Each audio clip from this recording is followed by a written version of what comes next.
जनसंवाद न्यूज, सत्य आणि विश्वासाची बातमी। उल्हासनगरमध्ये चक्क गटाराच्या पाण्यात बुडवून पालेभाज्या धुतल्या जात असल्याचा किळसवाना प्रकार समोर आला आहे। या प्रकाराचा व्हिडिओ व्हायरल झाला असून उल्हासनगर महापालिकेच्या आरोग्य विभागाने या भाजीवाल्यांवर कारवाई करण्याची मागणी केली जाते। उल्हासनगरच्या कॅम्प नंबर 2 मधील खेमानी परिसरात भाजी मार्केट आहे। या मार्केटमधल्या पोस्ट ऑफिस समोर एक उघडं गटार असून या गटाराच्या पाण्यात इथले भाजी विक्रेते भाज्या बुडवून धुतात। इतकंच नव्हे तर बादलीने या गटाराचं पाणी काढून ते भाज्यांवर मारतात आणि मग या भाज्यांची विक्री केली जाते।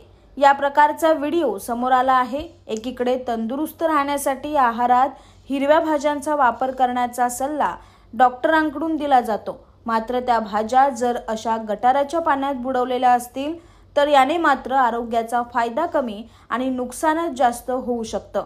त्यामुळे अशा भाजी विक्रेत्यांवर कारवाई करण्याची मागणी केली जाते। आकाश सहाने, जनसंवाद न्यूज, उल्हासनगर। जनसंवाद न्यूज, सत्य आणि विश्वासाची बातमी। आजच सबस्क्राइब करून बेल आयकॉनला क्लिक करा आणि पहा ताज्या घडामोडींचा अचूक अंदाज आपल्या मोबाईलवर।